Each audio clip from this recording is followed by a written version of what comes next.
डाकू ने देखा कैसे सुंदर चेहरे हैं, इनके आंखों से तो अमृत ही बरस रहा है और इनके अंग अंग बहुत ही कीमती आभूषणों से भरे हुए हैं। बहुत ही खुश हुआ डाकू। हाय हाय, निहाल हो जाऊंगा। इतने नन्हे नन्हे प्यारे सुकुमार छोटे छोटे बालकों को माँ बाप ने गाय चराने के लिए कैसे भेज दिया।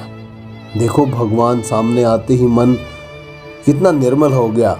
अभी पाप से भरा था और जैसे ही भगवत दर्शन हुए मन की मलिनता समाप्त हो गई और निर्मलता सामने आ गई। ओहो, मेरा तो जी भरा था, मन चाहता है मैं इन्हें देखता ही रहूं। इनके गहने उतारने की बात कैसे मेरे मन में आई, इन्हें तो और ही सजाना चाहिए। मैं भी कितना पापी हूं। इतने प्यारे बालकों को कोई लूट सकता है क्या? कोई हानि पहुंचा सकता है? इनसे तो जितना दुलार किया जाए उतना दुलार कम है। फिर मेरे मन में ये बात आई कैसे? नहीं नहीं नहीं, मैं इनके गहने नहीं छीनूंगा। ना ना ना ना, गहने नहीं छीनूंगा, नहीं छीनूंगा। फिर यकायक मन में बात आई, अगर गहने नहीं छीनूंगा तो ठीक है, लेकिन जो मैंने पंडित जी को कहा है उनको कुछ दूंगा। और मैं यहां आया ही क्यों? गहने लूटने के लिए तो आया। ठीक है, मैं इनके गहने छीन लूंगा, परंतु इन्हें मैं मारूंगा नहीं। बाबा रे बाबा, मुझसे यह काम न होगा। धत तेरी की, यह कैसा मोह छोह है। मैं डाकू हूं, डाकू। मैं और दया, बस बस बस, मैं अभी गहने छीन लेता हूं। यह कहते कहते वह श्री कृष्ण और बलराम की ओर दौड़ा। भगवान ही अंदर विराजमान है, ये भावना भगवान ही उसके हृदय में प्रकट कर रहे हैं। कंस के हृदय में जैसे ही कीर्तिवान सामने ले गए वसुदेव जी, वो पापी मन निर्मल हो गया था, क्योंकि कीर्तिमान भी तो भगवान श्री कृष्ण के ही अवतार हैं, देवकी जी के पहले पुत्र।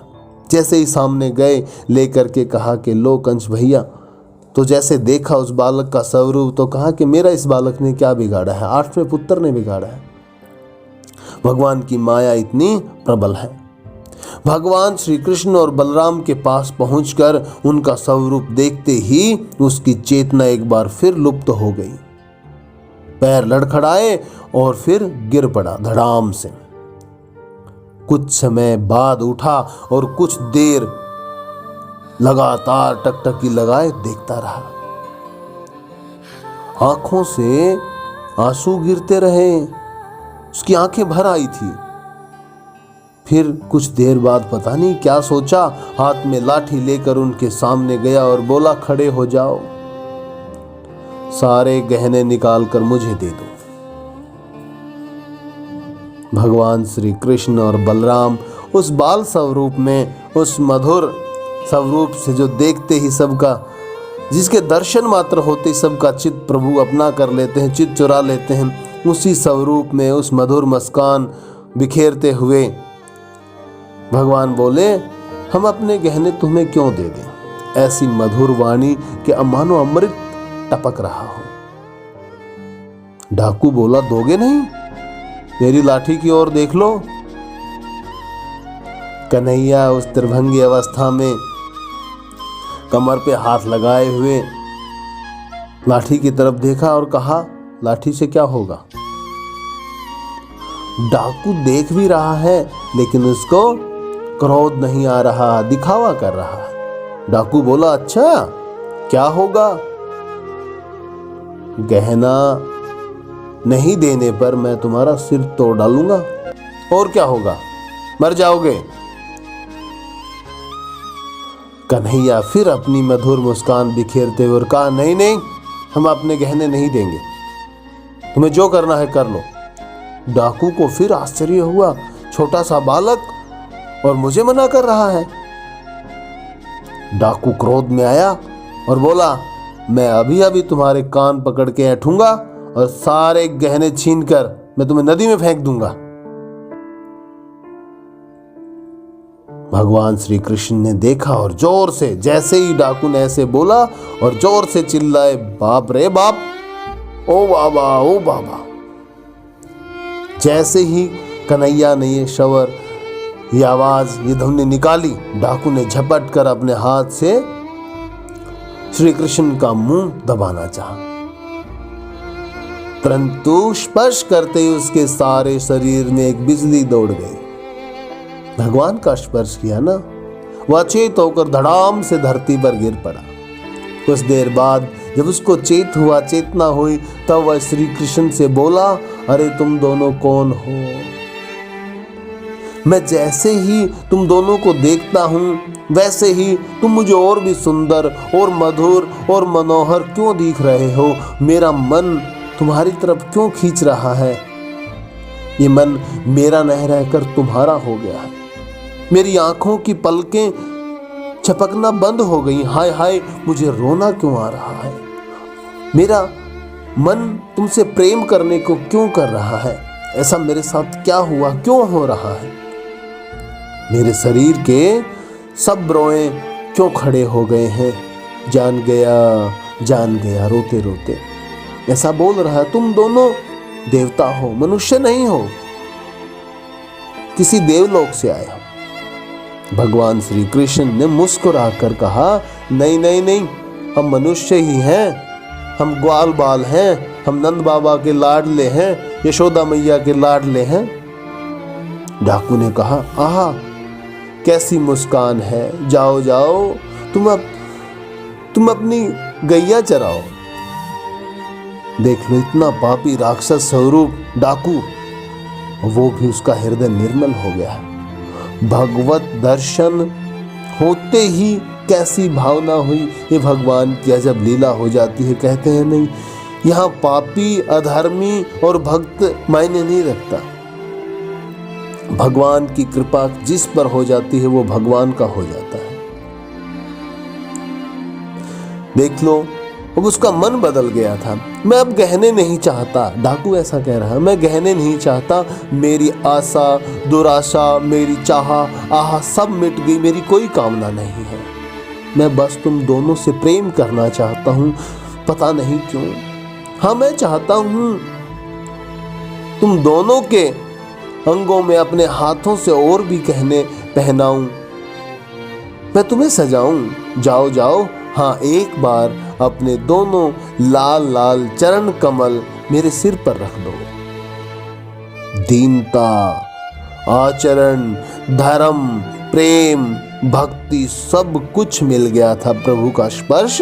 सच्चे भक्त ईश्वर की भक्ति लोक परलोक की प्राप्ति के लिए नहीं, तो कोई सुख के लिए मैं नहीं। एक बार ये भक्ति तो अहेतु की कृपा से होती हथेली का चुंबन करना चाहता हूँ, अपने आदर्श प्राणों भक्ति को का तृप्त कर लूं, होना अपने चाहिए। आप को तृप्त कर लूं। देखो, ऐसे वचन कोई ज्ञान तुम्हारा बिना जो अवगत स्पर्श कर ज्ञान रहा चाहिए, हूँ, ज्ञान चाहिए। कितना किसने शीतल ज्ञान दिया? है, कितना सब मधुर कुछ है, नाम ने पता प्रकाशित नहीं हृदय कौन में सा अपने सुख आप ही मिल ज्ञान रहा प्रकट है। कर दिया। मन ही और मन ये बात मानो मैं गुरुदेव धन्य भगवान हो बार रहा। बार बोलते हैं, तुम्हारे कहीं से इस ज्ञान मधुर नहीं लेना स्पर्श से पड़ेगा। हृदय की ज्वाला एक बार शांत एक हो धनी गई मनुष्य है। ने फिर रबिया से आशा, अभिलाषा मिट पूछ गई लिया है। कि इतने पुराने जाओ, फटे जाओ। चीथड़े हाँ, पहन कर अब रहती तुम हो, जाओ। तपस्विनी, यदि आपका मेरी इशारा हो भूख तो प्यास सब मिट गई एक है।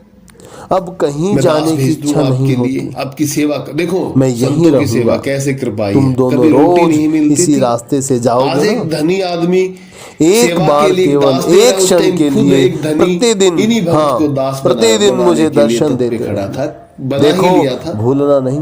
तो कृपा का स्वरूप देखो, किसी दिन नहीं भगवान आओगे, की शरण दर्शन जाने के नहीं दोगे बाद तो याद जो रखो प्राप्त होता मेरे है वो ये प्राण देख लो। छूट जाएंगे, मैं मर जाऊंगा। रबिया ने कहा कि भाई ये जो सांसारिक बस दरिद्रता एक ही गरीबी है विनती ना, है, हर रोज ये आकर कुछ के एक नहीं बार मुझसे मिल जाया और करो। मुझे कोई एक भी बार शर्म अपने नहीं रूप है। की माधुरी इस का वो शरीर का पान तो करा क्या, दिया ये करो, स्त्री शरीर पुरुष शरीर आप ताकि लोग मेरे समझते, प्राण मुझे चलते कोई रहे। श्री कृष्ण ने कहा, और मुझे भगवान मांगने में शर्म भी होती है। तो सभी के होते हैं ना, सबको समान ये भाव से क्यों देखते हैं, नहीं भी सब पर होती? समान जब भाव ये से कृपा सारा करते हैं। जगत मेरे प्रभु का ही है, अब तब उसे छोड़कर मैं दूसरे किससे क्या तुम मांगूं? हम लोगों को मुझे मारोगे जरूरत तो नहीं? होगी तो ऐसी मैं अपने उस मालिक से ही अवस्था में मांगूं। खड़े होकर के कह रहे हैं, मुझे आप लोगों से मांगने में गहने शर्म नहीं तो है, नहीं ये उसी छीनोगे। का है।